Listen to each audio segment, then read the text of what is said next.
Welcome everyone. In this video lecture, we will learn about full wave bridge rectifiers.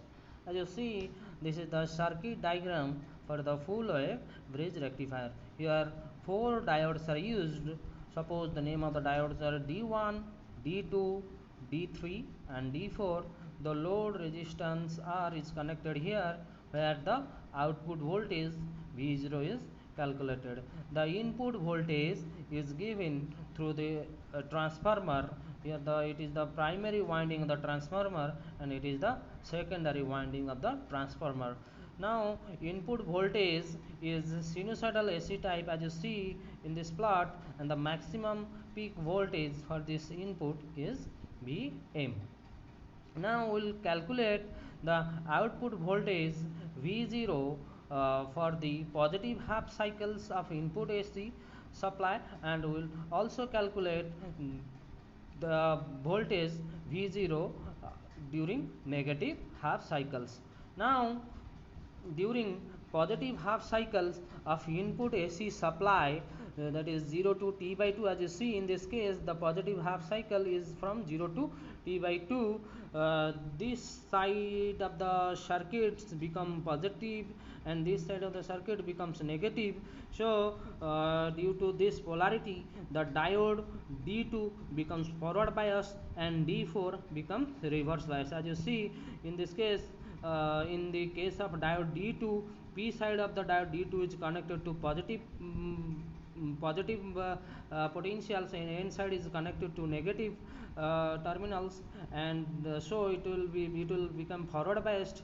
But in case of reverse bias, P side is connected to negative polarity and N side is connected to positive polarity, so it will become reverse bias. Similarly, the diode D1 becomes reverse biased. As you see in this case, the P side is connected to negative polarity, N side is connected to positive polarity, so it will become reverse biased. Now the diode D3 becomes forward biased, as see N side becomes positive polarity, N side P side connected to the positive polarity. So during positive half cycles, diode D1 and D4 becomes reverse biased, and diode D2 and D3 becomes forward bias. We are considering the diodes are ideal type, so we will replace its equivalent circuit, that the forward biased are replaced by short circuit, and is reverse biased reverse biased diodes are replaced by equivalent circuit as open circuit. So replacing its equivalent circuit for the diodes, now the circuit will become like this. As you see in this case, the diode D2 and D3 becomes forward bias, so it will be replaced by short circuit, and diode D1 and D4 become reverse bias and replaced by open circuit. So the current will flow like this from the positive polarity through the diode D2 through the load resistance R through the diode D3 to the negative polarity. So this the arrow mark indicate the direction of the current. So so the output voltage across the load can be easily calculated by applying Kirchhoff's KVL, Kirchhoff's voltage law, that is Vi minus V0 equal to 0. So V0 equal to Vi, that is the output voltage is equal to input voltage. So the plot for the output voltage is similar to that of input voltage, that is from 0 to T by 2 the output waveform is like this. This is similar to that of input waveform. Sorry. Now considering the for negative half cycle, that is from T by 2 to T, as you see this side of the circuit becomes negative and this side of the circuit becomes positive. So diode D1 and D4 becomes forward biased, and diode D2 and D3 becomes reverse biased. So replacing the diodes by its equivalent circuit, the equivalent circuit for the negative half cycle will become like this. As you see, the diode D1 and D4 becomes forward bias, so it will be replaced by its equivalent circuit as a short circuit, and diode D2 and D3 become reverse biased and replacing the diode D2 D3 by its open equivalent circuit as open circuit. So now the current will flow through the circuit like this from the positive potential through the diode through the diode D4 through the load resistance R through the diode D1 through to the negative potential. The arrow mark indicates the direction of the current. As you see, the arrow mark indicates the direction of the current. The output voltage across the load can be easily calculated by applying Kirchhoff's voltage law. So plus Vi minus V0 equal to 0, so V0 equal to Vi.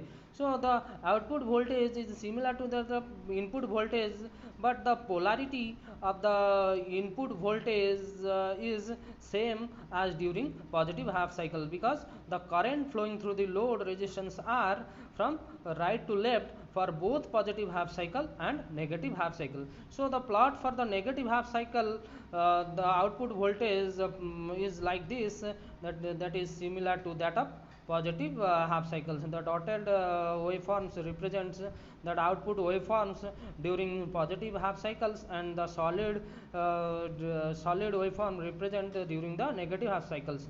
So these are both the cases the waveform will same.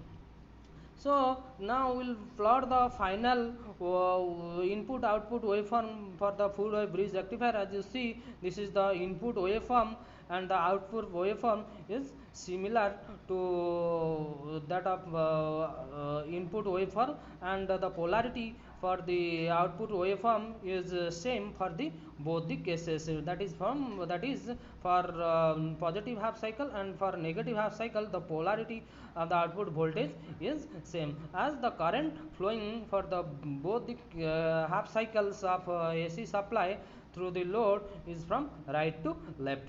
Now so I hope you will understand the operation of full wave bridge rectifiers. Now we will calculate the peak inverse voltage for the full wave bridge rectifiers. This is the circuit diagram for calculating the peak inverse voltage.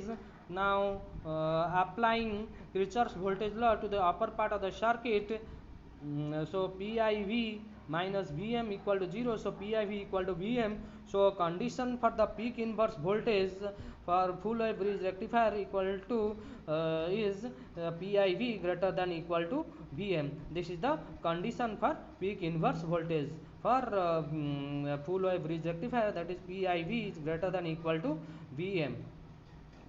I hope you will understand the concept of peak inverse voltage for I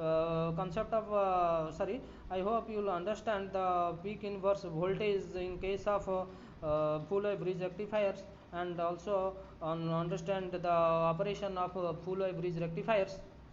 So thank you very much. Thank you for watching.